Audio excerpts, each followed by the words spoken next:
Difficile de tenir les comptes. Mais selon nos calculs, Yannick Neudet est le 8e ministre de la Santé depuis la réélection d'Emmanuel Macron.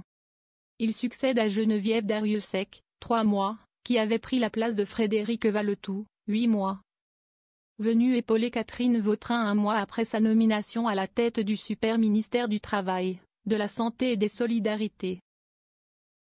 Cette dernière avait chassé de son fauteuil l'éphémère Agnès Firmin-Lebaudot, 22 jours, qui venait tout juste de remercier Aurélien Rousseau 5 mois après qu'il eut remplacé François Braun, 1 an.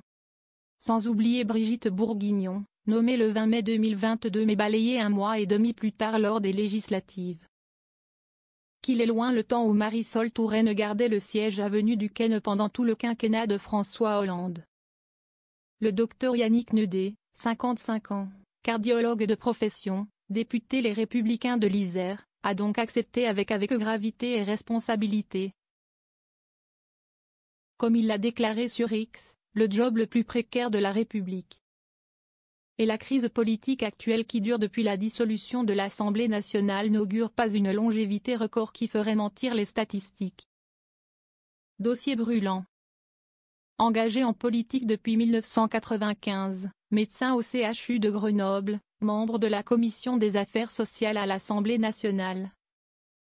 Rapporteur général du budget de la Sécurité sociale depuis juillet 2024, il peut au moins se prévaloir d'une certaine légitimité en matière de politique de santé. Mais il devra aussi s'attaquer à quelques dossiers brûlants que ses prédécesseurs ont tout juste eu le temps d'ouvrir. Lutte contre la désertification médicale, réponse à la crise des urgences, modernisation du système hospitalier.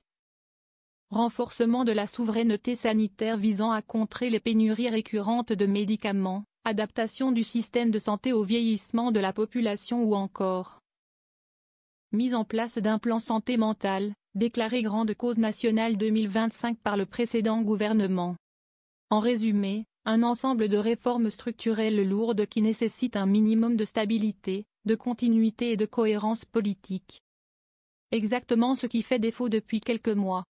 Si sa nomination a été saluée par la Fédération hospitalière de France, FHF, la Fédération hospitalière privée, FHP, ou encore des représentants de syndicats de médecins libéraux comme le Dr Jérôme Marty, UFML, il devra aussi faire oublier quelques petits loupés qui ont heurté certains de ses confrères.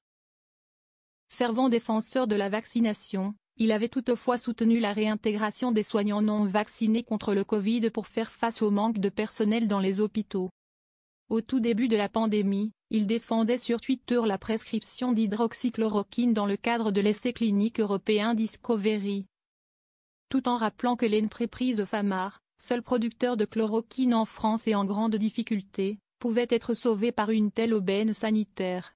Le tweet a, depuis, été supprimé. Lors de la prise de ses fonctions ce 24 décembre, il s'est adressé aux professionnels de santé, infirmières et infirmiers, sages-femmes, aides-soignants, médecins, aidants et directeurs du soin du public comme du privé. Vous êtes ce que le pays a de plus précieux et je souhaite que plus que jamais, nous construisions avec vous tous, l'avenir de notre système de santé. Une véritable lettre au Père Noël que tous rêvent de voir exaucer. Puisse le nouveau ministre de la Santé passer au moins l'IV.